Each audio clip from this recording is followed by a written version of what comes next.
तस्मात् त्वं मम विश्वास्तं भाव वामांगी कामनी। इसमें क्या कहते हैं, इसका मंत्र का अर्थ है कि वर कहते हैं कन्या से कि सत्य तथा प्रिय बोलना है। आज से आपको सत्य बोलना है और प्रिय बोलना है। सत्य भी अगर क्रोध से बोला जाए तो वह प्रिय हो जाता है, ठीक है ना। तो उसका भी ध्यान रखना है। क्रोध और आलस्य का त्याग करना है, ठीक है। गुस्सा नहीं करना है और आलस्य नहीं करना है, ठीक है। और मेरे माता पिता तथा मेरे जितने सगे संबंधी हैं उनको भी आप, जैसे मैंने आपसे प्रॉमिस किया कि मैं आपके परिवार को अपना मानूंगा, तो वैसे ही आपको भी इधर का दोनों परिवार एक होना। विवाह का मतलब ही होता है एक दूसरे का हो जाना। विवाह दो शब्द है, तो वाह मतलब जैसे किसी चीज़ को परवाह करते हैं, पानी में तो बह जाता है एक साथ, तो आज से ये आपके साथ बहती रहे, ठीक है ना। विवाह ये होता है, तो विवाह का मतलब जो है समझना है। तो ये आप उनसे वर जो प्रतिज्ञा मांगते हैं कि मेरे माता पिता तथा भागिनी जितने भी सगे संबंधी हैं उनको प्रेम पूर्वक व्यवहार करना है। इन सभी गुणों को यदि आप मानते हैं तो भला मुझे आपको बांगामांगी बनाने में क्या मतलब किसी तरह का ऑब्जेक्शन ही नहीं है। और उस तरह से जब मैं बगीचे में और मैं किसी चीज़ के लिए मना करूंगा आपसे, जैसे बगीचे में शराबियों के स्थान पर कभी नहीं जाना है, गार्डन में नहीं जाना है बिना मतलब, है ना।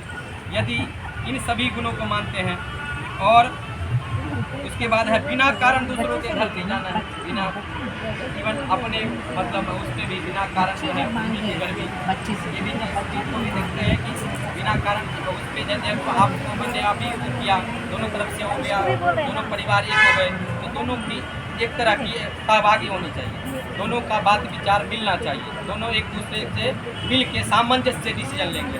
तो ये बात है पूछना है, ये बात कहते हैं पर जो है समझाते हैं। और बिना कारण दूसरों के घर में कभी नहीं जाना है तथा दूसरे पुरुष से आज से हंस बोल के बिना उसमें जो मुझे पसंद नहीं है वो नहीं करना है। उसके बाद व्यर्थ का गाना, बिना मतलब हंसना, ये सब छोड़ना है। घर के भीतर घर के ये जो है बच्चे देखिए ये बात उसमें नहीं है, ये जो है शास्त्र उक्त है हमारे में। अब मैं इस चीज़ का विश्लेषण करता हूँ कि हमारे में संबंध विच्छेद का कहीं पे वो नहीं है, कहीं पे जिक्र नहीं है। सनातन धर्म इसीलिए कहते हैं कि बहुत बड़ा होता है और इस चीज़ को आपको मान के चलना है, इस चीज़ को लेके चलना है कि जो चीज़ होता है ना बिल्कुल सुदृढ़ होता है। जैसे मैंने स्टोन का टुकड़ा दिया है आपके हाथ में, उस तरह से पक्का होता है हमारा। हमारे में कोई सपने में भी सोच नहीं सकता कि हमारा संबंध एक दूसरे से दूर हो। तो ऐसे करने के लिए तो हम पूरा सब कुछ साक्षी मान के सब कुछ को साथ में रख के तब अच्छे रिलेशन की शुरुआत करते हैं। बढ़िया स्ट्रॉन्ग रिलेशन रहेगा तो आपका आगे भी दाम्पत्य जीवन सुखमय बीतेगा, मंगलमय जीवन की कामना के लिए तो हम इतने सारे जो इतना बोले हैं, मंत्र बोले हैं, शास्त्र बोले हैं, तो इसलिए तो बोले हैं कि आगे का जो देर से होता है, जो अच्छे से होता है वो देर तक चलता है, इसलिए किया गया, ठीक है ना। तो शादी के लिए ये वचन था। घर के भीतर हमेशा सुख दुख में हम एक दूसरे का साथ देंगे और अवश्य इस चीज़ का ध्यान रखना है। यदि आप मेरे मन के अनुसार चलेंगी और मैं आपके मन के अनुसार चलूँगा तो विवाद का होना तो दूर दूर तक सोचने वाली भी बात नहीं है।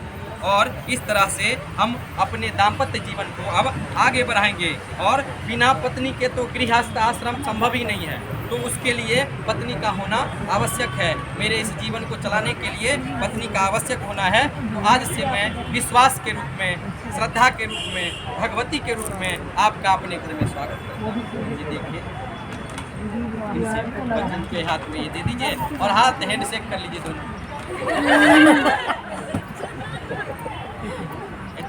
ऐसा पकड़ा कोई देखा पता ही नहीं लगा अच्छे से। हाँ ये बीच में पत्थर रख के एक तरह से प्रॉमिस।